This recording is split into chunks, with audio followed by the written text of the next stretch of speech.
What's good, people? Today's video is on iPhone5mod.com, their flash cord and their iPhone 5 dock. Together they were $40.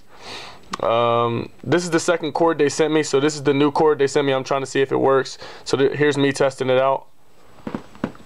Let's see what we got. Yeah, so it's pretty cool. Happy it actually works. It's actually charging my phone.